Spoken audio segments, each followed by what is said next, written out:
Good afternoon, Your Excellencies, ladies and gentlemen. My name is Rayhan Asad. I'm a human rights lawyer of Uyghur heritage, and I lead the Atlantic Council's Strategic Litigation Project's China Human Rights Portfolio.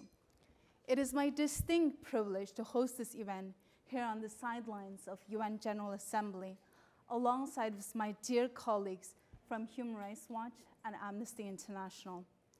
But first, I have to admit, it is a tragedy that what brings us together is a pressing need for international action, action against the Chinese government's relentless abuses of Uyghurs and other Turkic communities. China has robbed us of days, months, and years of being with our loved ones through mass detention, imprisonment, lengthy sentences, and separation. My brother Akbar suffered in a concentration camp since he was unjustly detained in 2016. The magnitude of pain and trauma China has inflicted upon families like mine, upon the Uyghur community as a whole, is immeasurable and guaranteed to reverberate for generations to come. But I also have to admit that it gives me hope that we have convened here to recognize that the very need for international action, despite the Chinese government's best effort to prevent member states from attending our event, to silence foremost human rights experts. In fact, today we made it to the New York Times live UNGA coverage page.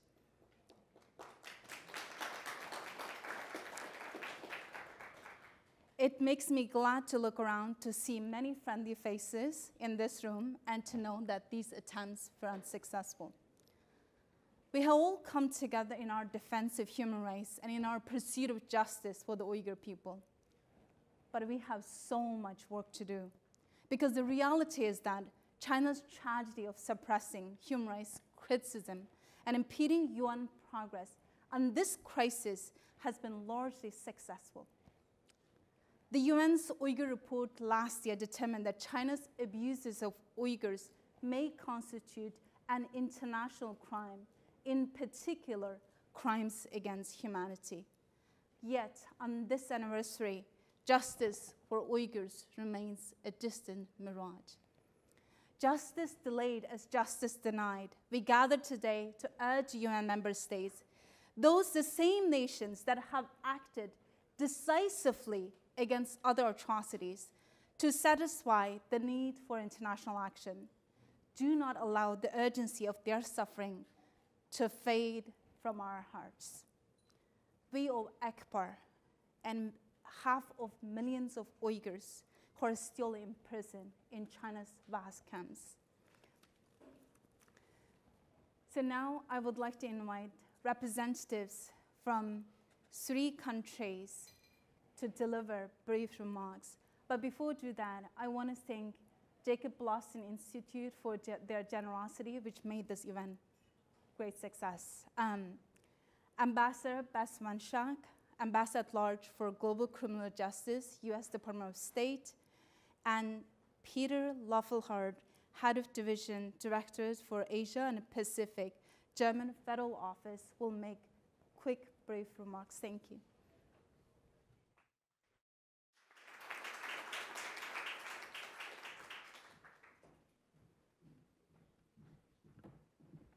Good afternoon. It's really a great honor to be here with you all today, this afternoon, and to stand in solidarity with Uyghurs and other ethno-religious minorities in the Xinjiang region who are subject to persecution and repression in the hands of the Chinese state. And thank you also for being here, notwithstanding the PRC's continued attempts to intimidate and to silence those speaking out on human rights, and yet another example of a global campaign of transnational repression. I'm also pleased to see that their efforts have only increased international scrutiny on the situation within Xinjiang, and particularly the atrocities against the Uyghur people. A little over a year ago, the former High Commissioner for Human Rights, Michelle Bachelet, released a thorough assessment documenting numerous human rights abuses in Xinjiang, an assessment that the current High Commissioner, Volker Turk, has stood by. Many of the conclusions and recommendations of that assessment remain true and pressing today, as the High Commissioner noted in his remarks at the 54th session of the Human Rights Council on the 11th, where he stated and he urged strong remedial action. First, in the report, the OHCHR concluded that the extent of arbitrary and discriminatory detention of members of the Uyghur and predominantly Muslim groups may constitute international crimes, and particularly crimes against humanity. It further noted that serious human rights violations have been committed. The assessment highlighted the inherently arbitrary detention system that is marked by torture. It offered witness allegations of sexual and gender-based violence, and it included information on the significant decline in birth rates amongst Uyghurs as a result of the PRC's abusive and coercive reproductive policies. The High Commissioner's assessment provided a strong indictment of the PRC's human rights violations and its misuse of counterterrorism policies to justify harsh discriminatory policies and practices. In this assessment, the High Commissioner called for further investigation and made important recommendations. This is why we must view this assessment as just the beginning and not the end of what the High Commissioner and the OHCHR and the United Nations the attention they must place on this situation. Indeed, documentation is ongoing and it is credible. NGOs, academics, journalists are scrutinizing PRC government and CCP policies and websites. Witnesses are sharing their personal experiences. Rights advocates are collecting, analyzing, and preserving information, including from satellite imagery of detention centers and of Muslim cemeteries and mosques that have been leveled or desecrated in what appears to be an ongoing campaign of cultural destruction. In addition, supply chains tainted with forced labors are being tracked and analyzed. In 2021, the United States enacted the Uyghur Forced Labor Prevention Act, underscoring our commitment to combating forced labor, including in Xinjiang. From June 2022 through July of this year, commodities shipments in excess of $385 million have been denied entry into the United States for violating this new law. Last year, 2 Uyghur organizations filed criminal complaints in Buenos Aires, Argentina. I've met with the prosecutors and activists there who are working on this brief under the universal jurisdiction provisions of the Argentinian Constitution. And Uyghurs in Turkey filed a criminal complaint with the Istanbul Chief Prosecutor's Office, accusing PRC's officials of committing genocide, crimes against humanity, torture, and rape in Xinjiang. But more can and must be done internationally to shed light upon and to respond to these grave concerns. In this respect, of course, the United Nations, which is what has brought us all together here today, plays a particularly important role as the custodian and the embodiment of a series of commitments made in the post-World War II period around human rights, and that in documents that nations committed not to stand silent when atrocities are being committed elsewhere. With this in mind, we encourage the High Commissioner's Office to continue its investigation into this situation, even as the PRC's patterns of oppression evolve. We are now particularly concerned about the dramatic increase in prosecutions with long-term sentences in Xinjiang, including the reported transfer of some detainees from so-called re-education or vocational training centers into more formal penal prisons. PRC law enforcement statistics indicate that incarceration rates in Xinjiang remain at elevated levels as compared to the period before 2014 when the Strike Hard campaign was first initiated. Data from human rights groups indicate that of the more than 15,000 Xinjiang residents whose sentences are known, more than 95% of those convicted, often under very vague charges like separatism or endangering state security, have received sentences of 5 to 20 years and in some cases of life. Outside of these formal detention situations, many in Xinjiang have reported that their documents have been confiscated, their movements restricted. Considerable numbers are confined to forced labor. Many more are simply missing or disappeared. Children with detained parents have been placed in extremely difficult situations, many being taken away to boarding schools or orphanages. Xinjiang law enforcement officials announced earlier this year that new prosecutions under the Strike Hard campaign continued at least through the end of 2022, which is the last date from which we have official data. These data suggest that these new prosecutions may have numbered over 10 or even 15,000 individuals.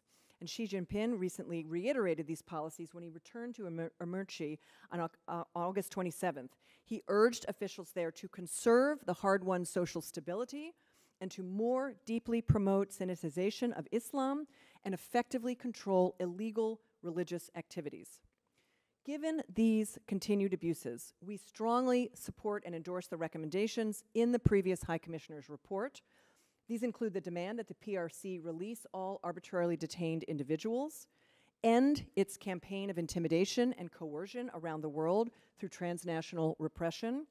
For the business community, the OHCHR recommended enhanced due diligence, more transparent reporting, strengthened human rights internal assessments.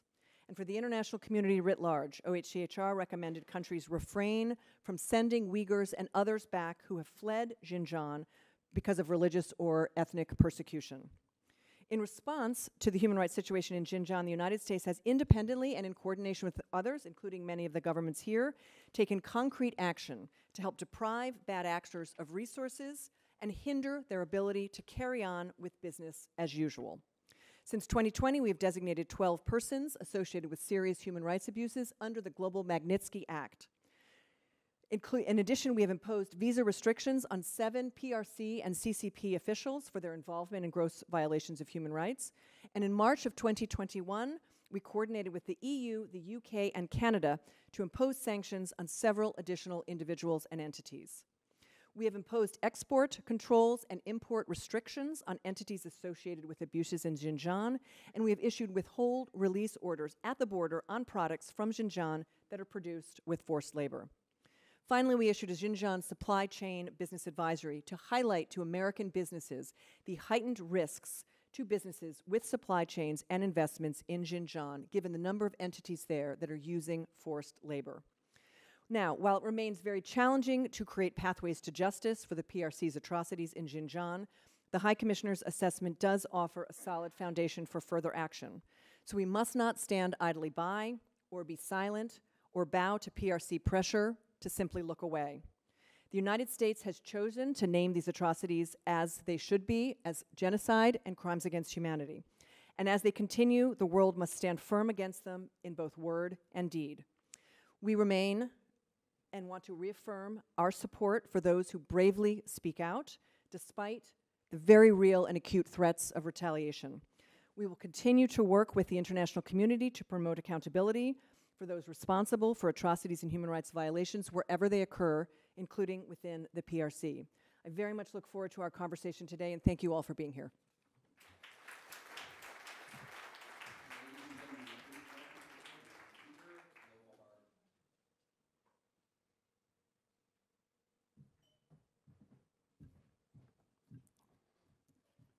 Excellencies, ladies and gentlemen, thank you, Rayhan Assad, Sophie Richardson, and Agnes Kayamar for organizing today's exchange.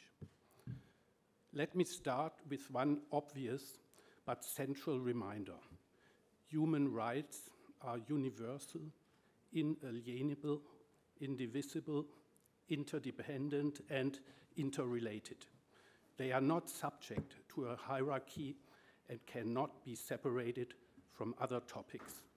It is a false and dangerous narrative to say that human rights are an obstacle to development. Human rights always need to be part of the discussion. When we address human rights violations bilaterally and multilaterally, it is not an interference in internal affairs. The Office of the High Commissioner for Human Rights assessment of human rights concerns in China's Xinjiang Uyghur Autonomous Region that was released last year confirmed prior reports from NGOs, independent researchers, and victims. The report underscores serious human rights violations against Uyghurs, including mass arbitrary detentions, widespread surveillance, political re-education camps, the use of forced labor, as well as sexual and gender-based violence. It finds that these may constitute crimes against humanity. we should not be misled by reports about the reduction of visible security architecture and the closure of re-education camps. Just recently, the Chinese leadership has called for the continuation of its harsh policies in Xinjiang. We must persist in urging China to cooperate with the OHCHR to implement the report's recommendations and to release all those who have been arbitrarily detained. We remain seriously concerned about the lack of transparency regarding those facilities and the affiliated so-called re-education programs, as well as numerous cases of arbitrary detention. China helped create and pledged itself to fundamental human rights documents, especially as a P5. China has a big responsibility to live up to upholding the obligations coming from such documents. This includes the ILO Forced Labor Conventions 29 and 105 that China has recently ratified and which we urge China to implement. Ladies and gentlemen, Excellencies, we made addressing human rights, women's rights, and the rule of law a cross-cutting task for the entire German federal government. That is why we have also included human rights in Germany's first ever China strategy. Human rights are an important dimension in our relations with China. Particularly, we want to strengthen the economic dimension of human rights. I will give you two examples. The German Act on Corporate Due Diligence Obligations in Supply Chains sets new standards for due diligence duties in supply chains. By doing so, we also hope to ensure that forced labor does not become an unfair competitive advantage. The second example comes from the European level. Last year, the European Commission has presented a due diligence legislative proposal. It would be an important step to combat forced labor in supply chains and to further promote the implementation of the United Nations Guiding Principles on Business and Human Rights. That is why we strongly support the Commission on this issue. The EU and its members have underlined that severe human rights violations will not be met with silence. This is also why the EU maintains the sanctions imposed in 2021 on 4 individuals and 1 entity chiefly responsible for setting up and running the so-called re-education camps in Xinjiang. Before I conclude, one final thought. We must not overlook what is happening at home. We have to ensure that victims, activists, and everyone who speaks up about possible human rights violations in China can enjoy their fundamental rights in our own countries without interference or intimidation by foreign entities. Excellencies, ladies and gentlemen, rest assured we will continue to address human rights issues multilaterally. This especially pertains to the dire situation of the Uyghurs and other minorities in China. We hope that others will join and support respective statements and initiatives in the future. I thank you.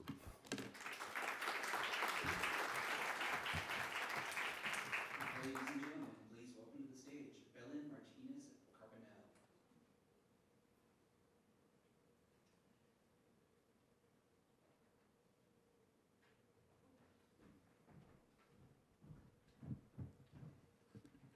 Okay. Hello, good afternoon to everybody, ladies, gentlemen, excellencies. First of all, a big thank to the organizers, to Amnesty International, Human Rights Watch, and of course the Atlantic Council for bringing us all together to discuss this very, very important topic that we would not like to be missed in the number of topics that are being discussed this week here in New York.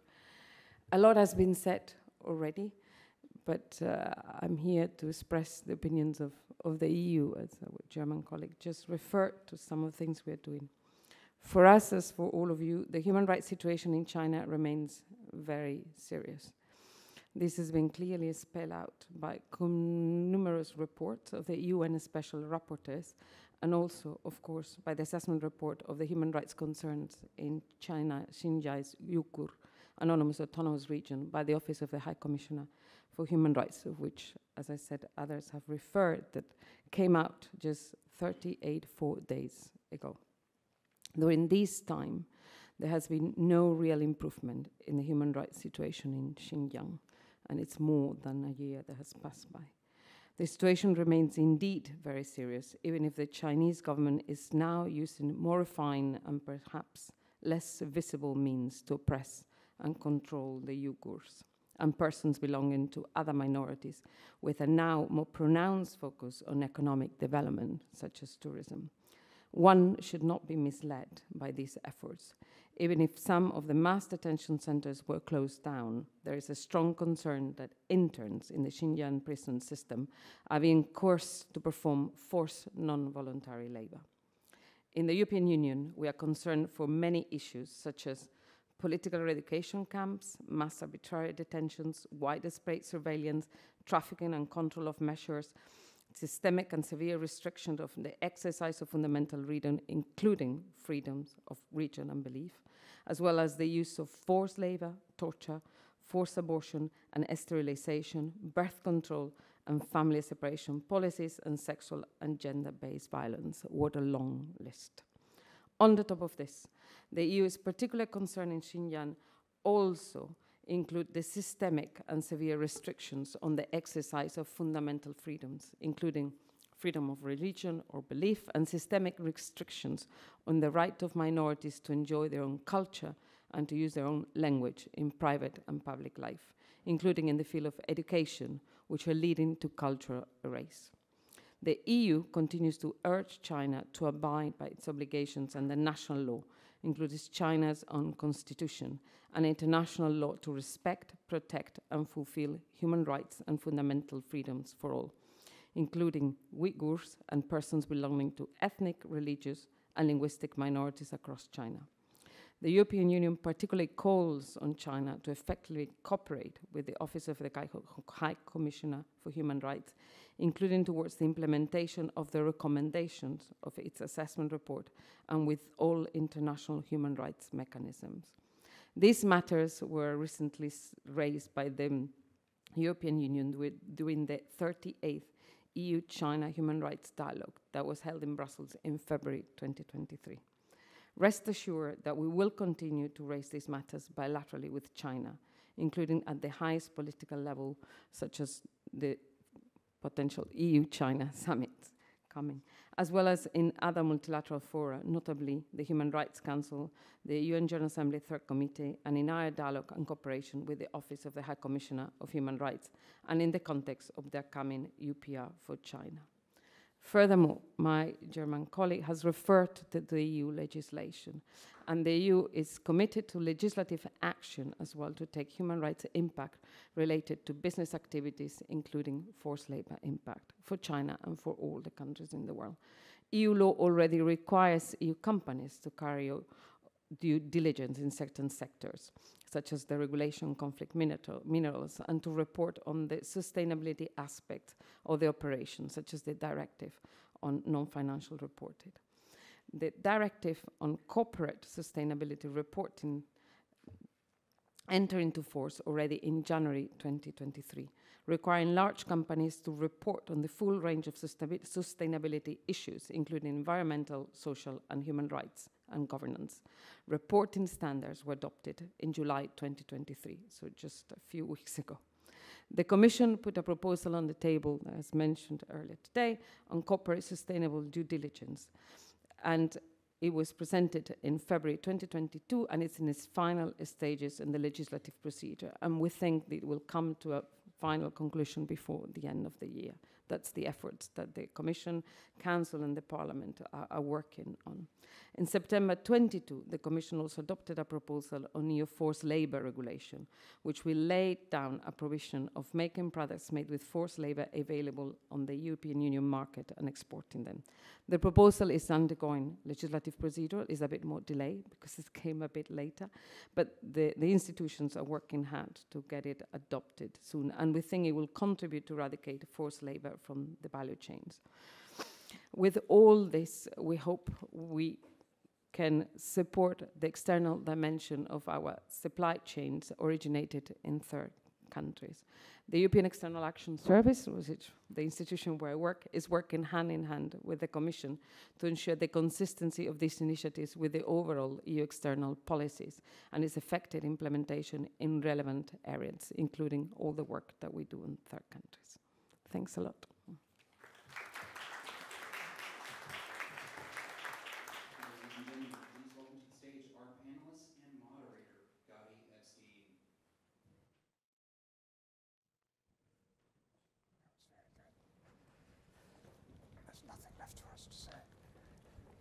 And I think the other panelists should come up as well. Hello, everybody. Thank you to our speakers. Thank you to the Atlantic Council, Amnesty International, and Human Rights Watch for organizing this today.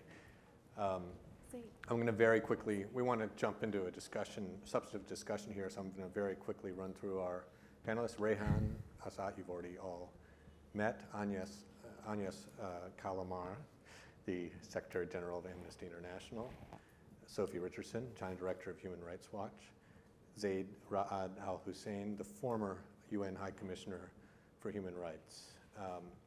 It's great to have you all here, even if for reasons that we do not want to be here. I don't know, do not want to have to be here.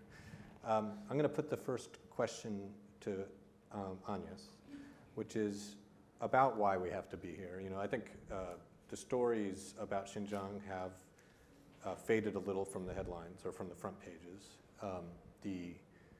Despite all of the different policies and proposals and legislation that we just heard about in these speeches, it's slipped down a little bit as a political priority. Can you take us through what is the situation now and how the repression in Xinjiang continues and in what form? And we can start there. Thank you very much. It's a pleasure and an honor to be here and to be joining you. So I think the previous speakers have already quite highlighted the fact that the situation has not changed in its essence. It may have shifted a little bit in the forms that certain violations have taken, but it has certainly not shifted in the essence of the violation that have taken place, including the right to liberty and security, to person, to privacy, to freedom of movement, to opinion, to expression, to conscience, to religion, to participate in cultural life, to equality, to non-discrimination. None of these have shifted. They are still part and parcel of the way the government is driving its repression, and they are sadly the daily experience of a Uyghur resident or person in the region. We at Amnesty International concluded that the level and nature and extent of the violations that we documented amounted to crimes against humanity, a number of crimes against humanity, and we have not shifted in our assessment.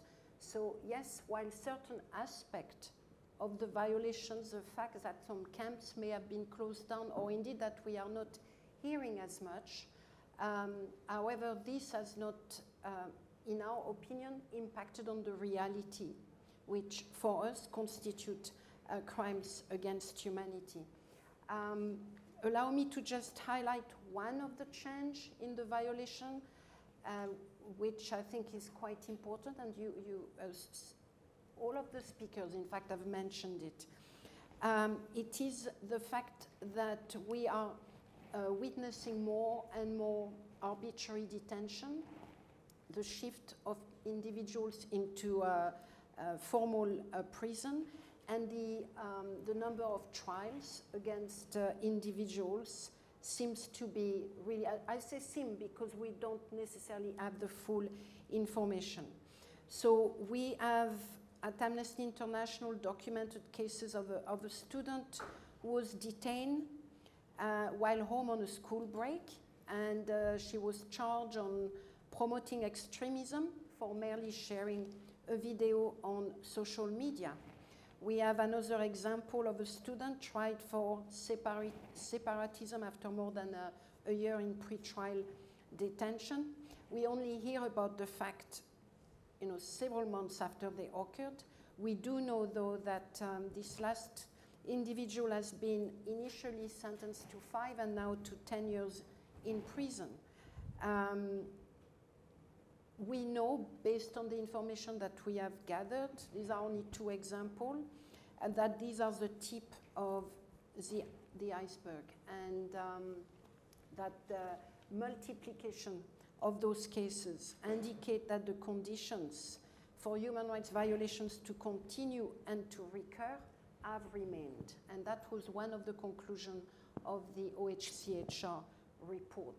I also want to highlight the fact that one of the engines of those violations, which is the national security and counterterrorism legislation that has been used to justify the internment of up to 1 million Uyghur and other Turkic Muslims, that legislation has not been amended or revised. It is now being used to justify the prosecution of dozens, hundreds, thousands of individuals, and what we believe to be an intentional handing down of harsh sentences to Uyghur individuals in particular.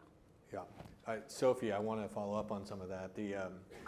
It's certainly, as much as maybe it's slipped as a priority in the West, as human rights has fallen down the roster of issues that people are dealing with in China, China has made clear that it's still a priority for them to deploy counterterrorism policies in Xinjiang, mass surveillance.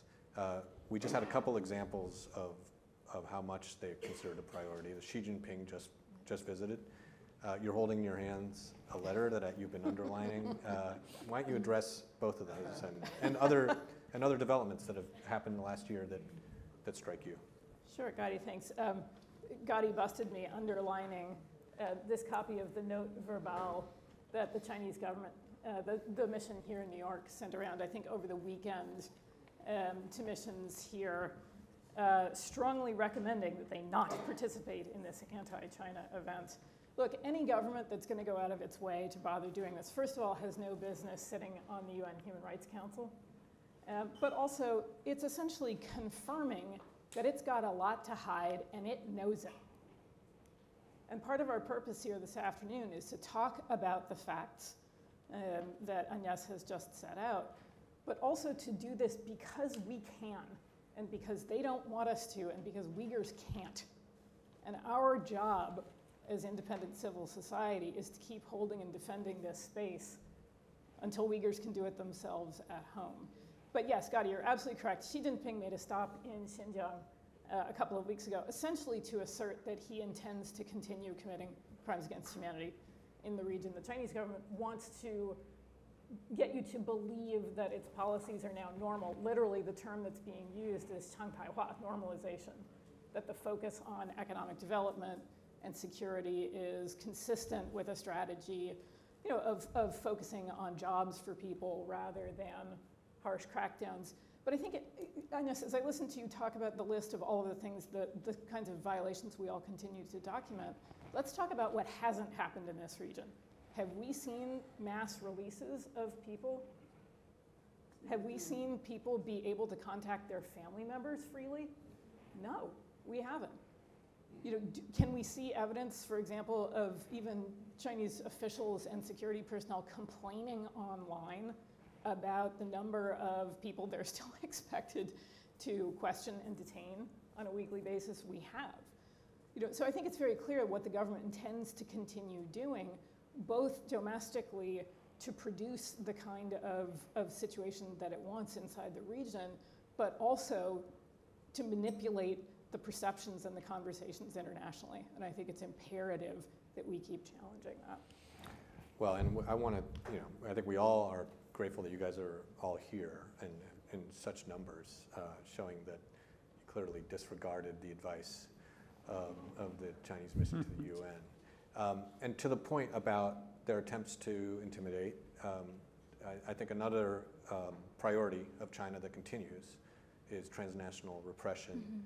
And Rehan, I know you talked a little bit about your brother earlier, but can you talk a little bit too about how difficult they try to make it for people like you and other Uyghur exiles and other non-Uyghurs who are trying to speak out on this issue through intimidation and other tactics? What have you heard about, encountered that you would like to speak to?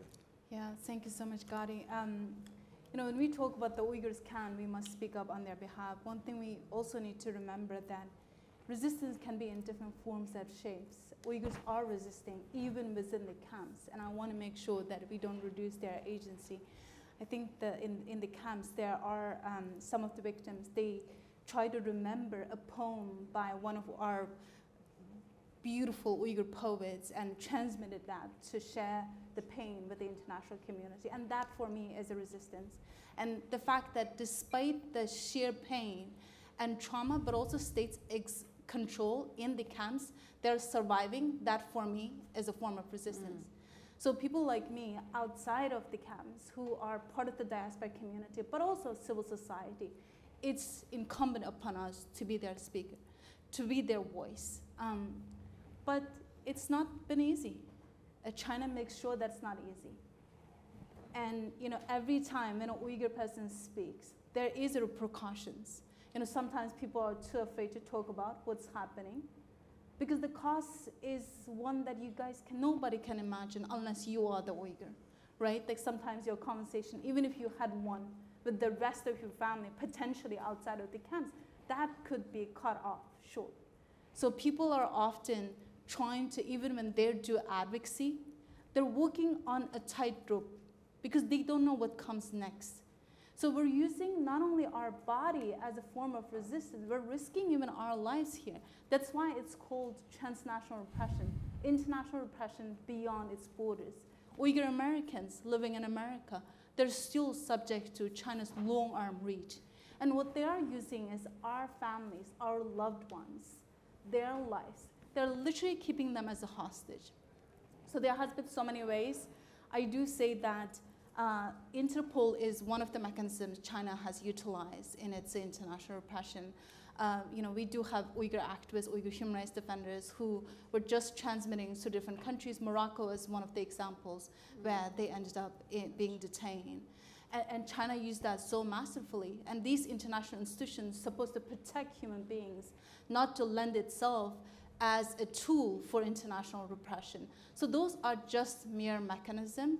But in addition to that, there has been several Uyghurs who came forward to say that sometimes it's just like a bittersweet. They let you hear your loved one's voice for a second, and they're alive. So then you must be watching your action for what comes next.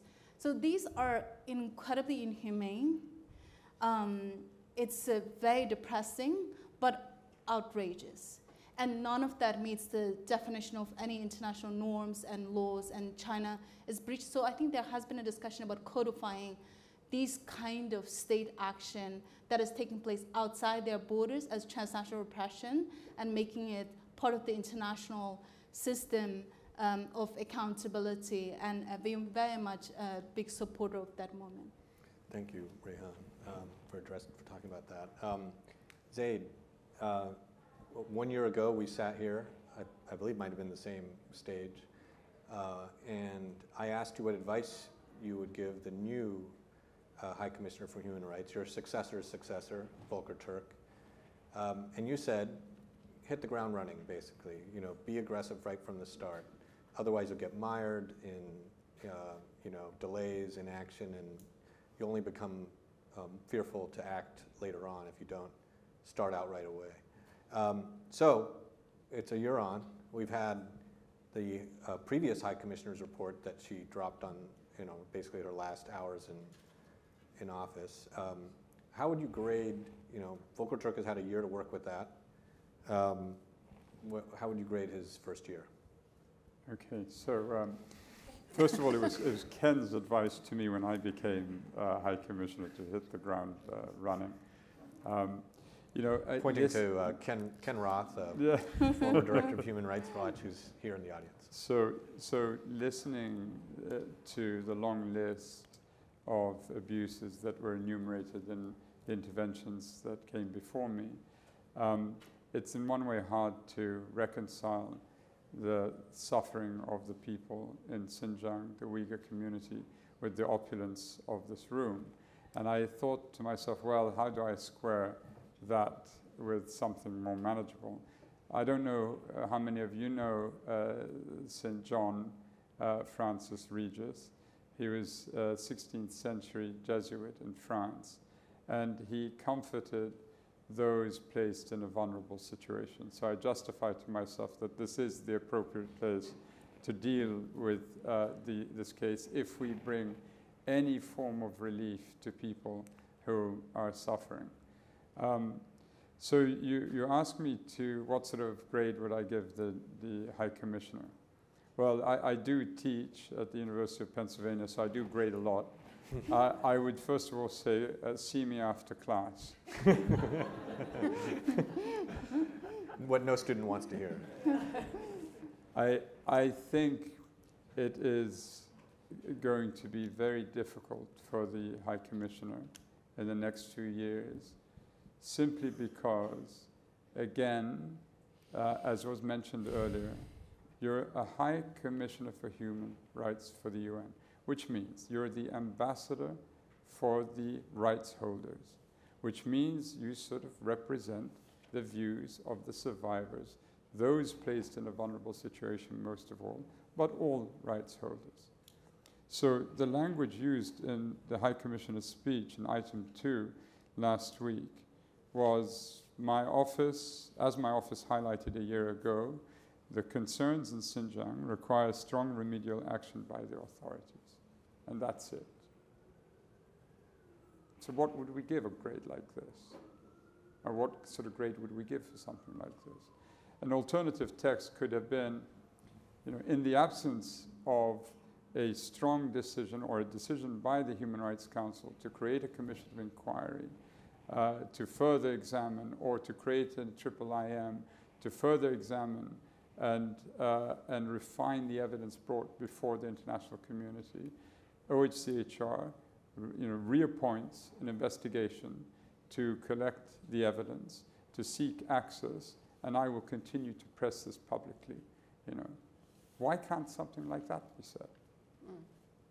So I don't know quite who's advising the High Commissioner, but I know in that position the pain you feel when you're letting down your main community, and that is the community of rights holders, is far in excess of whatever pain governments can exert upon you. And that's only going to come. And so I think whoever's advising the High Commissioner, it has to be stronger language than just saying they need to take remedial action. And so it's not going to be, I would say it's probably BB minus, and with room for improvement, of course. I know that a couple others might want to jump in here. Agnes, you've had a front row seat. You're former special rapporteur for extrajudicial executions. You've annoyed China yourself in that role. Can you speak to what you think of how Volker Turk has done in his first year? What would you say to him now? Yes, I think I would. I would also want to focus on the other part of the UN system. And in the case of China, sadly, I presume the High Commissioner is really reflecting global politics. It is reflecting the fact that many governments within the Council and beyond have no desire, no guts, no courage no willingness to do anything on China, and the High Commissioner does not feel probably empowered or courageous enough to go beyond these messages he's getting. So I think, yeah, we can focus on him. I think we need to also really try to understand why it is that so many governments are moving, first of all, are not here. So probably I've heard that the message loud and clear, and why they have not supported the attempt last year at the council to do something. So to me, that's as important a question. Now, the special procedures are doing as much as they can. They were already doing a lot when I was there, and in 2020, I, as a special rapporteur, took the first initiative to bring together a very strong demand for an accountability mechanism into the situation in China. It was 2020. That was endorsed by some 50 special procedures, one of the largest numbers. So there was a strong commitment on the part of individual experts. That was repeated again in 2020. We already know what civil society are doing and have done documenting. We also know that the office itself of the High Commissioner has done his job, and frankly has done a great job. The report is a great report. So why is it that we cannot convince member states to take action on a P5 member, on a powerful, the second largest economy, on a powerful country such as China? I mean, my question is rhetorical in many ways. To provide the context here, you're referring to Michelle Bachelet's report that she filed just before leaving office, which is a very strong report. It was much delayed, but the final product was very strongly worded. And then, then to the Human Rights Council last year in October, for the first time actually taking up a resolution about China and human rights, and the first time in its existence in its current form since 2006. Is that what you, Sophie, I saw you want to speak up. Is that where you want to get to? And that's not being repeated actually right now. That's one part of the problem. Well, very quickly, I'll just say, I think I was a much tougher grader than you are. But look, there are some obvious things that the High Commissioner could do right away. He could brief the Human Rights Council, particularly on what the state of his discussions with Chinese authorities have been over the last year, or progress towards implementing the recommendations. I see no barrier to, for example, the office initiating a project to try to link up family members who have loved ones who have disappeared into forms of arbitrary detention in the region. I mean, these are things that office does all the time. They're really part of the bread and butter, the ordinary functions of that universe. On the one hand, the vote last fall was certainly disappointing. On the other hand, can we recap quickly what happened? Because sure. And go ahead. In response to the publication of the High Commissioner's report that suggested the possibility that the Chinese government may be committing crimes against humanity in the region, there was an effort to essentially have a debate at the Human Rights Council about that report, just to discuss it, not even to go so far as to talk about whether to have some sort of investigative mechanism, but simply to have a debate about the report. It came tantalizingly close to winning. The final vote officially was 17-19. One government informally changed its vote the next day. But never have we gotten so close, right? Never have we gotten so close to holding the Chinese government accountable for its conduct, or having a discussion about that scope and scale of abuses. And I think the challenge really is, I agree with your assessment that we have to do more work to figure out why certain governments voted the way they did. But let's be clear, it's winnable. It is winnable. Let's get out there and do the work to make it happen. Because it's hard to see what other opportunities on the near-term horizon exist. And I think, if we can get out and persuade 2 or 3 more governments and try to move the initiative ahead again, we could see some unprecedented progress on this issue. Rehan, did you want If I could just Yeah. add one really important point. While we're talking about like a baby step remedial action, whatever this even means, when we submitted a review of China's human rights record for the as part of the Universal Periodic Review, we used the documentation of deaths coming out of the camps. This is an extremely worried cause. Like, we don't have time to be wasted right now.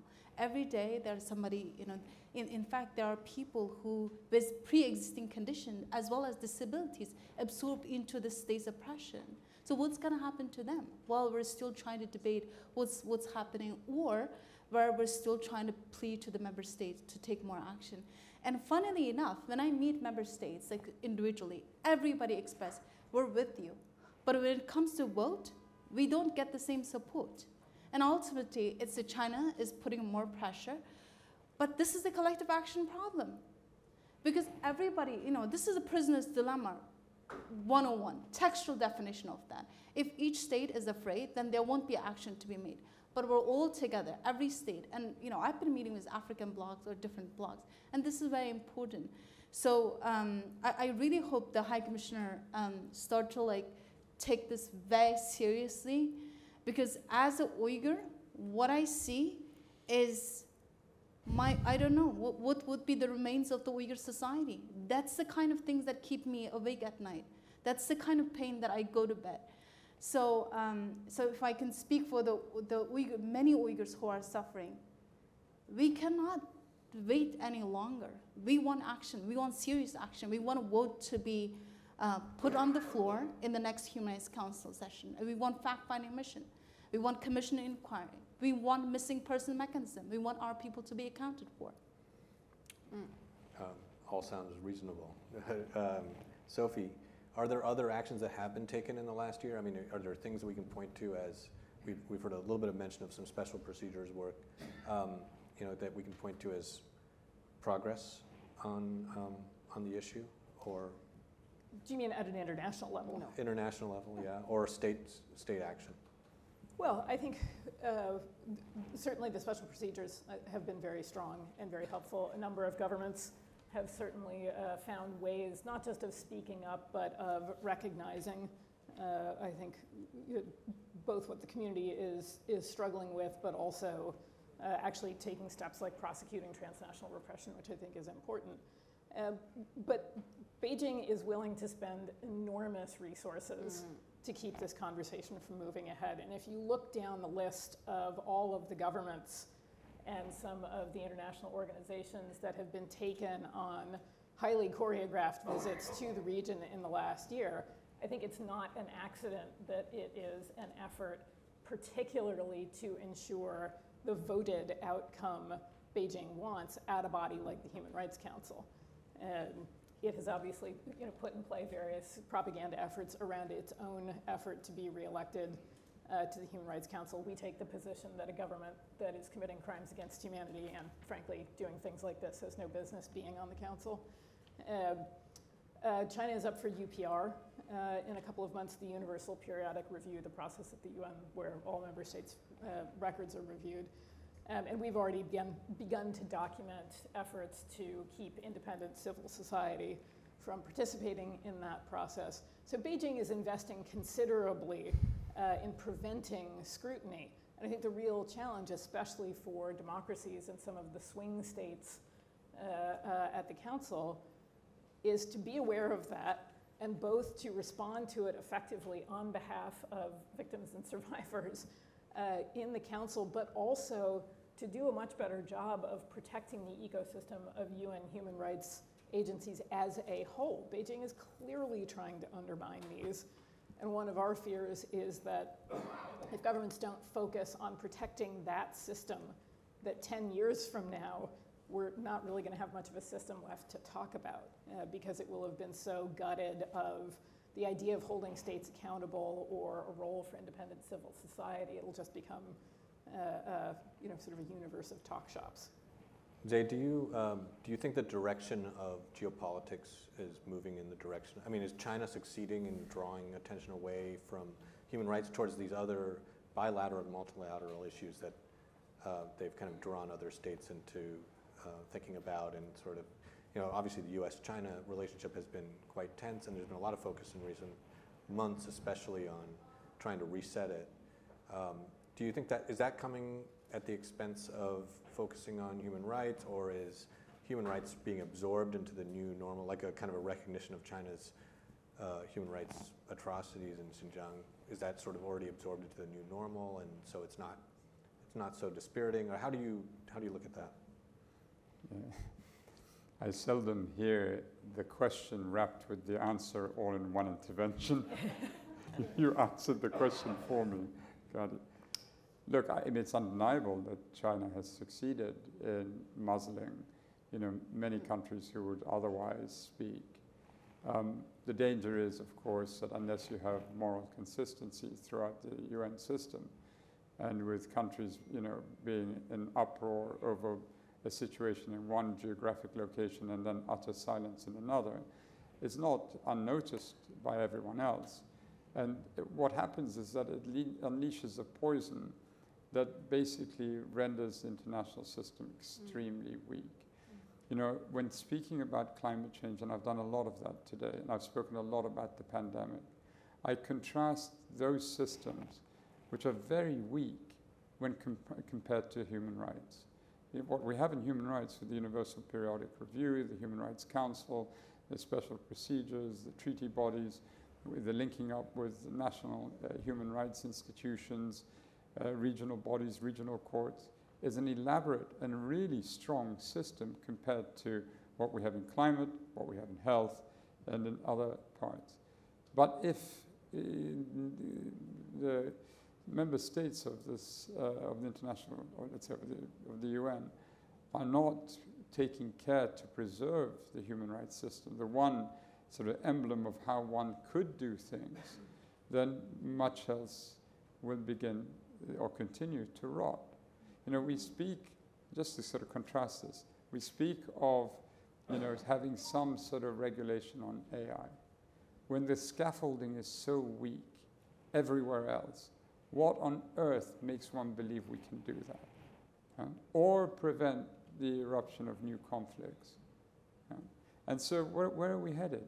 These may seem to be narrow points, but where are we headed? We're headed, if you don't stop this slide, we're headed to a mass panic soon, probably, and anarchy soon after that. That's a very grim view. But every contributing failure has its price. Yeah. And the ultimate price is paid by peoples around the world who wanted to live in peace with their rights, and their livelihoods intact. And so, all of these are contributing factors. And those who do not want to take up their responsibilities in the Human Rights Council are contributing to its failure. And so, it's fairly grim.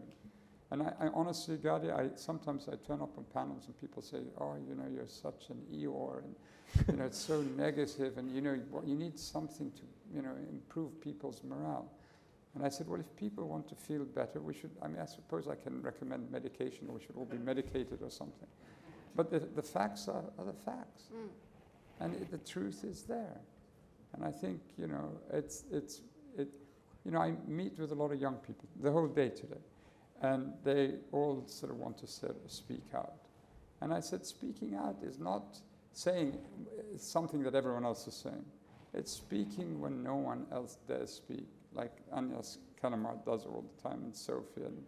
And so many people here. Ryan, you do this, Ken, Felice, so many people around in this. And that's how the world improves. And with no malice. We want justice for the Uyghur people, and we want those held accountable. But there's no malice toward, the Chinese people writ large. We respect their civilization and their contributions to humanity, and to portray us as notorious anti-China people. No, we're pro-people of China who have been removed from their basic access to their rights. And that's, I think, who we stand with. Very well said. Agnes, you wanted to follow up on that? Yeah, two or three things. First, I completely agree with Zaid. sadly, I don't think that's what's happening around China's crimes against humanity is killing the international human rights system. It's only reflecting something that is on its deathbed. It may be contributing to killing it a little bit faster, but it's, you know, it's really a reflection of an international system that is all about transactions and double standard.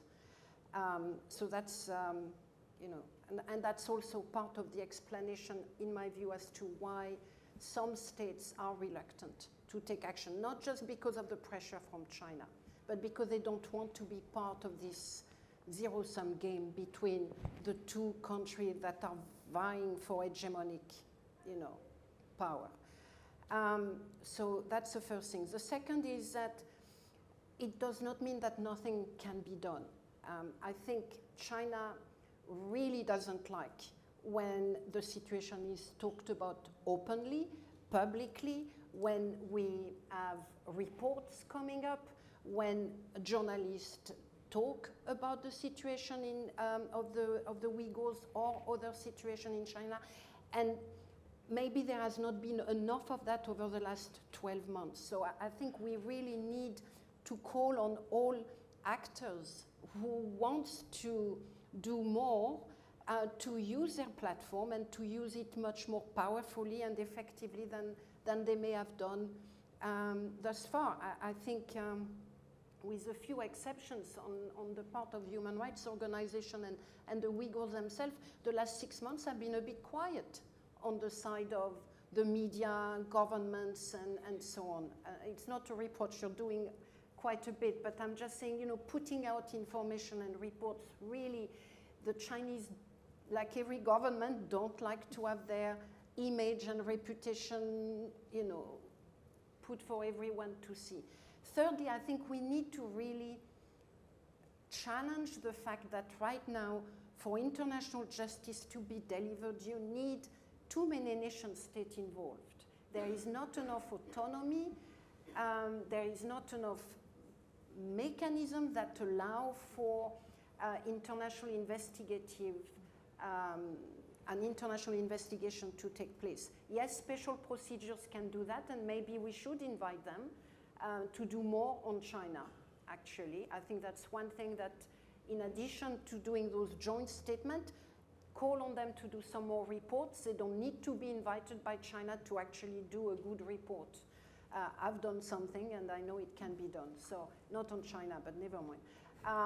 But what about imagining IIIM that can be just, that can be demanded or put into action without member state or large number or certain member state approval? I mean, we really need to start reimagining the international justice mechanisms outside this obsession with, you know, territories and nation state. And it's not there. We don't have that. We have international advocate, international expert that can do a bit, but we need to really push that. And there was a conversation, and there is an ongoing conversation on creating a more standard-based kind of a IIIM. And I think, you know, that could be. I'm pointing to Stephen Rapp, though. Exactly. So I think, you know, these are the moments where we need to say this is why we need to be able to call on those mechanisms. And of course, member states need to be mindful of the fact that it could turn against them. But, you know, if they really truly believe in it, let's do that. Well, you have said in the past, I know that China is determined to try and remove kind of human rights from the multilateral system. It certainly doesn't help when everyone's in the West is being quiet about the issue, as you say, for the last 6 months. So hopefully we can be changing that conversation. We have, I just wanted to notify the audience, we'll have a Q&A coming up shortly, so get some questions ready. We also have, I think this is a good time to reach out to the audience. There's a couple representatives here who want to give brief remarks from the Netherlands and from France. If you can identify yourself from France. From the Netherlands, okay. And you can, I think you're going to come up, you're going to be given a mic, yeah. Well, thank you very much for the floor. Just on behalf of the, sorry, not prepared for this. On behalf of the Dutch government, thank you very much for organizing this very important event. Thank you for giving me the floor so I can also make known that the Dutch government didn't take heed of the note verbal that we received. The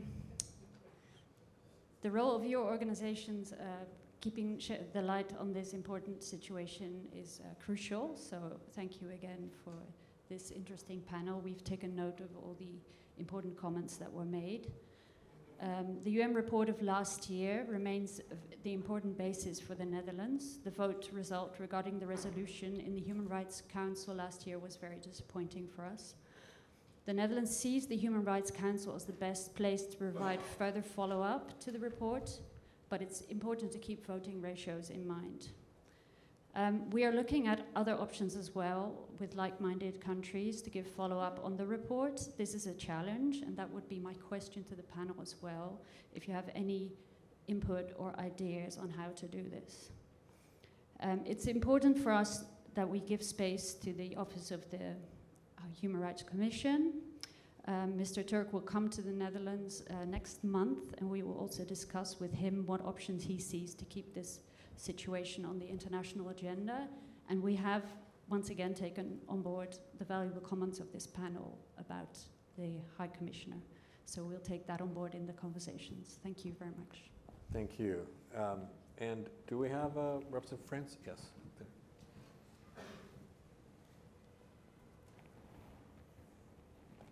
Thank you very much. I'm Delphine Borion, the Ambassador for Human Rights from France, and thank you very much for this debate and for a very important issue. And of course, France is also very concerned about the situation of human rights in Xinjiang. We have expressed this concern very often, both officially, also in bilateral discussions. We are also concerned by lack of reply of Chinese authorities on individual cases that we have raised. Also, in some issue that we have also raised here, the extraterritorial practices. Mm. So, a question to the panel on also the evolution of the ground. What you see as evolution of the ground in relation also of the closing of banalization of the camps in Xinjiang, and also the delocalization of forced work in other regions with Uyghur persons. Thank you very much, and thank you again. Thank you. Does anyone want to take that topic up? Go ahead, Rhea. In terms of what's happening on the ground is that there are changes that take place because of the international scrutiny and criticism, but some of which is very cosmetic. That means that maybe some of the so-called re-education camps are closed down, but the prison camps are expanding. It's becoming more permanent, and they're just like 2 years ago, last year, there was a report about China building new camps with more permanency. That means that the state is intent to keep people as where they are. Right, so I think that's something that we really need to keep in mind. There has been effort to bring diplomats from Middle Eastern countries or other countries to showcase this very much Disneyfied version of Xinjiang, happy Uyghurs, like let them see Uyghurs dancing and forcing Uyghurs to sing for the camera. It's all these Uyghurs dancing, like as if there's nothing else that Uyghurs can do. That is very dehumanizing on the part of the Chinese government. And that is disinformation campaign. That is. But these diplomats, any person, any individual with common decency and intelligence can see. They're seeing what China wanted them to see. These are staged camps and people who are actually forced to do what they don't want to do, because otherwise their family members would go into the camps.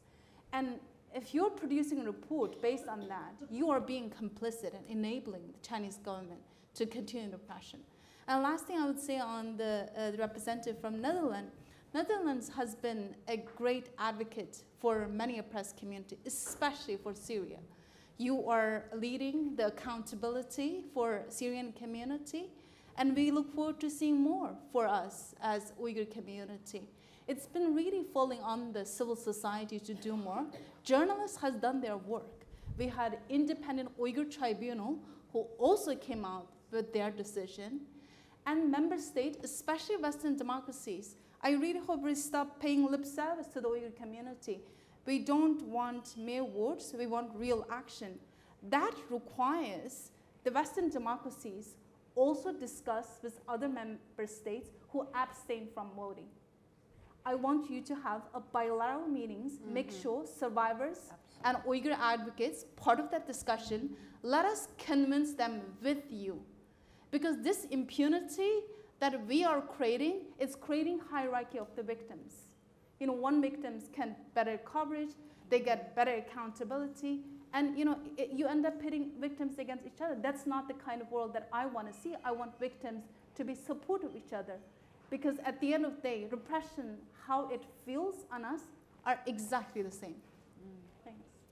Thank you, Rehan. We could, if there are questions in the audience, we can go now to some. I have a couple questions in reserve for the panel, but do we have folks who want to speak up? Oh, in the back there, Jonathan. Thank you, everyone. My name is Jonathan Landreth. I'm an editor at the China Project, where we run a weekly column about what's happening in Xinjiang. So if you're lacking new information, please come and read us. My question is as follows.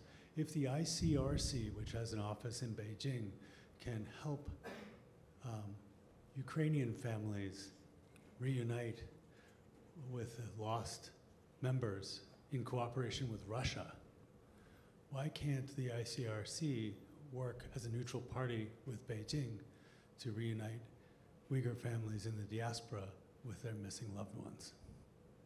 Interesting question. Anyone want to take that? Who wants to volunteer? Sophie? I'll take a stab at it. I do not see the ICRC has put itself forward to perform that function. It's a great idea.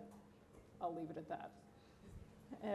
But actually, can I just follow up a little bit? I'm reluctant to try to add to Rehan's fantastic answer to our friend from the Netherlands.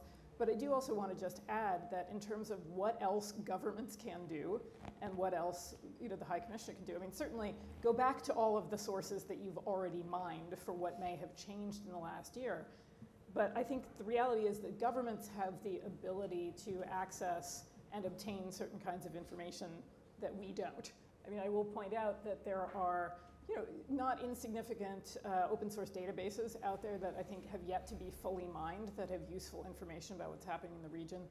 But governments can, first of all, go out and talk to your friends from the other governments who've been to the region in the last year, ask them what they've seen, and use that also as an opportunity to perhaps, as we've suggested, encourage them to take a tougher and more critical position. But also you should be calling in every business headquartered in your country that has a presence in the region to ask them what's going on. Mine your own intelligence. You've got information. And I'd be willing to bet that if you made a concerted effort to go to all of those different sources, you would have interesting information to put forward too. So. Very good suggestion. We're hearing some practical suggestions for what people can actually do. Governments, UN system, special procedures, and also journalists and NGOs. So it's great that there are some things we can do. Over there. Hi, I'm Michael Balsacue. I'm a senior fellow at the Eurasia Center and a contributor to CNN Opinion. When I look at the way Russia and China deals with opponents, I think Russia's methods are more crude. They'll go to London perhaps and use nuclear-grade radioactive materials, stuff like that. But when it comes to China, especially opponents who voice opposition to their treatment of minorities, very subtle stuff. I'm from Canada. They'll do things like set up informal Chinese police stations where they deal with opponents there and intimidate them. They'll do some election manipulation. They'll also invest quite a bit in Hollywood to change the narrative there. to kind of cool down the narrative when it comes to China's treatments of minorities.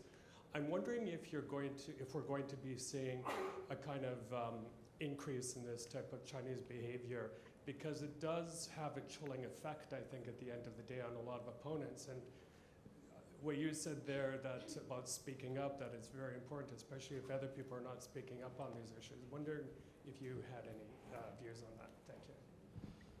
Are you seeing that, Zaid? I see you almost. So, yeah, I didn't know whether you were pointing to Sophie or myself. So I think it also begs this broader question. At least when I was High Commissioner, the Chinese would engage with us. They may be enraged, they may be extremely unhappy, but seldom did a few weeks go by without there being some contact. The Russians hardly ever engaged, were utterly dismissive, sort of ridiculed whatever was coming out of the mechanisms. And so it took, I think, a markedly less sort of serious approach to this.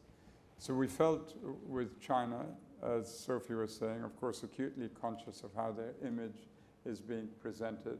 And we made sure, of course, to acknowledge where things seemed to be going in the right direction, we would acknowledge that.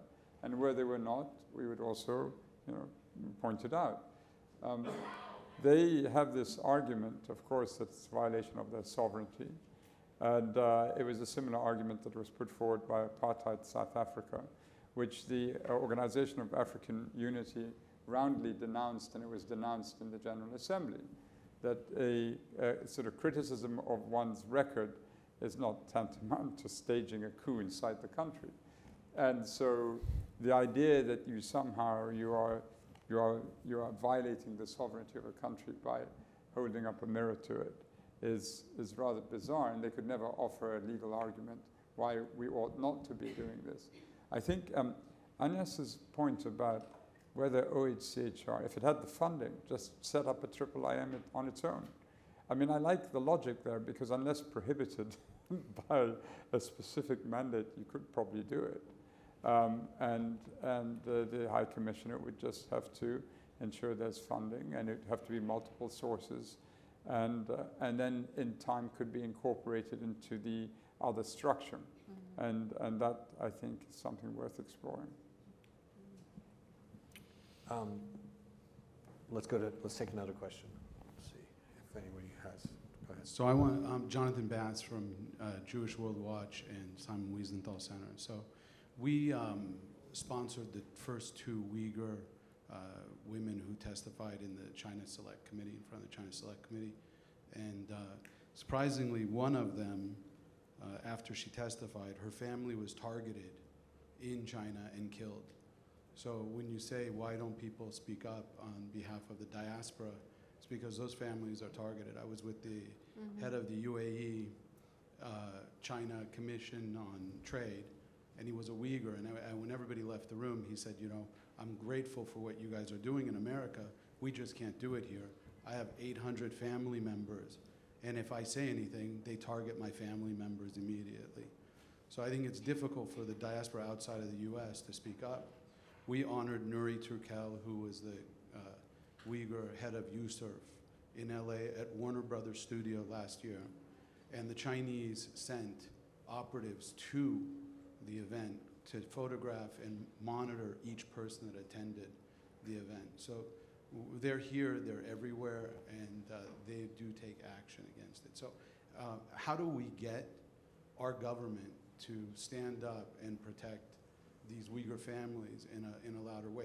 Nuri Turkel cannot get his mother out of Xinjiang province, even being the head of USURF for a year. The head of USURF, she's still there and treated quite harshly. So, Rehan, I imagine you've had some conversations with folks in the U.S. government about this issue, and Sophie, you as well, probably. Yeah. Go ahead, Rehan. I would say that despite them, you described all the risks that Uyghurs face, and I don't think it even begins to paint the full picture as to how much risk there is. But despite that, not only the Uyghur diaspora community are speaking up, and this is not just in the US, this is in Turkey, in countries that I would put at a heightened risk jurisdictions. In fact, there are Uyghur researchers who are producing reports. They're not just the activists, they're doing the actual work. They're lawyers, they're engineers, they're using every knowledge they have to illuminate the truth on the ground. So we are doing a lot, and I am incredibly proud of being Uyghur. But you know, the governments can do a lot. Canada is one of them. They actually offered to take up 10,000 Uyghurs who are either exiled or displaced as a result of atrocity. But sometimes governments say all the wonderful things, but one of the basic things that we ask is that provide a fast track to immigration. Allow Uyghurs who are forcibly being deported or face the risk of deportation in countries like Egypt. There has been many precedents for that, to come to the United States or to other countries. But immigration is always a very sensitive subject. And when it comes to Uyghurs, then we're creating a different system. You know, and when it comes to this, like, you know, we need to really wear our values. And I think President Biden today said it pretty exactly about, you know, if we don't wear our values, what kind of world we're going to create. So if government do decide that this is determined, this is atrocity, crime, and genocide, then we want to see these policies being implemented as well. Sophie, I think it's an excellent point about, you know, there's quite a few China hawks, and there's no shortage of them in DC. A number of those same China hawks are people who are immigration hawks. Have you had conversations with some of those folks and about trying to square that circle and maybe create at least some opportunity here for Uyghurs to? Yeah, I mean, they're very sort of yes, but conversations, and they can be frustrating. Maybe I'll just leave it at that. You know, people will say, yes, of course, we want to try to help out a particular community or a particular individual, but we're not going to get behind a policy that would broadly allow larger numbers or particular groups of people easier access to a particular country. And it's a pretty consistent conversation, essentially, from one democracy to the next. But on, you know, on the question about individual cases, you know, it's relatively rare that I've had the experience of having a government official say, no, we're not going to talk about that. And indeed, I want to acknowledge some diplomats who have gone to, I think, pretty extraordinary lengths to try to free or help mitigate the suffering of individuals, family members. It never rises above other priorities as political leaders see them in the bilateral relationship with Beijing. We have time. We only have a couple minutes left. I'm going to take one last question, and we'll see if we can have a quick answer, and anybody else who wants to wrap up. Thank you. My name's Jen Robinson from Dowdy Street Chambers, and I'm a member of the international legal team for Jimmy Lai, who's in prison in Hong Kong, facing life in prison for his pro-democracy activities. The reason I want to pay tribute to the Uyghur community and the remarkable efforts you've made in raising awareness globally and capturing the world's attention, and in very, as you say, very difficult circumstances. But I wanted to ask the panel about this transnational question, transnational repression question. It's come up now 3 times. We've been suffering all kinds of threats. The Hong Kong authorities have accused us of criminal offences for addressing the UN. The Uyghur community faces this too. What can individual governments, and from a multilateral perspective, can we be doing more to push back on China's attacks on those who seek to raise human rights issues against China in international forums? Who wants to take that? Should we give it to one of our UN alumni? Well, Agnes? I mean, transnational repression has become a priority for Amnesty International, including with regard to that originating from China. We experience it a lot, shall we say, in Asia, in fact, far more than in the Western world. The only way we can really, in my view, respond to it effectively is if we hold the line on international law, and we don't. Transnational repression is an extraterritorial crime. It's a form of aggression committed on the sovereign territory of another state, and no state thus far has taken the action the legal action in response to this kind of international crime. And maybe we would want to see Western governments in particular really looking at that crime through those lenses and taking resolute action, which so far they haven't. If you remember, one of you mentioned at some point those prison. I mean, this is extraordinary when you think of it. It's mind-blowing. You have your own prison outside. What's happening? Do you know much about it? Do you know what's happening? How are we, you know, how outraged are we? How, you know, what are governments doing against the fact that rule of law and something so fundamentally part of their national essence is actually being violated by a foreign state on their own territory?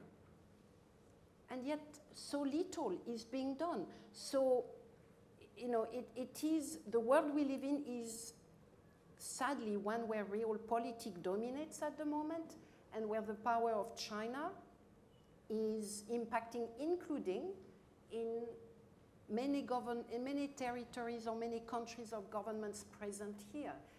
If they hold the line much more resolutely, effectively, if they hold the line, including at the Human Rights Council right now, because I don't hear much about a new resolution being put forward.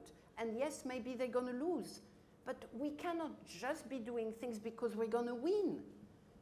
You know, it's a moral imperative to continue to put that on the agenda.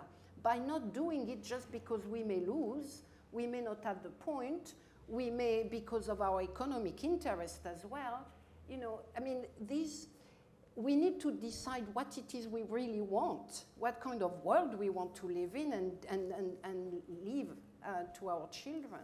And yeah, we can put the blame on a lot of other countries, but I think if those countries that have a little bit more economic might, that have a little bit more political ascendancy, where to hold on to the line, to see that as a long game, not to try to get, you know, a short win, then maybe we have a chance. Maybe we have a chance. Rayhan, do you want a last word quickly? Or? I also want to ask a rhetorical question. If we in the free society felt the impact of the transnational repression, imagine the Uyghurs who are held up in the camps, who are not only indoctrinated, but the state always exert their control and surveillance over them. I want us to think about that. I think that is incredibly important. And last thing is that China, every time when we raise the human rights issues, they raise the flag of non-interference. But what they're doing in the sovereign countries against citizens of those countries, to me, that is interference. And that is something that countries need to protect their own citizens. That's the first start. That's the note to end on, I think. Think of, we cannot forget the actual people living under these conditions in Xinjiang, the Uyghurs, and also, as Agnes put it, the world that we want to have. So thank you, all of you, and all of you for coming today. I hope that we've kind of come away from this with some calls to action and take some actions. Thank you. Thank you. Thank you.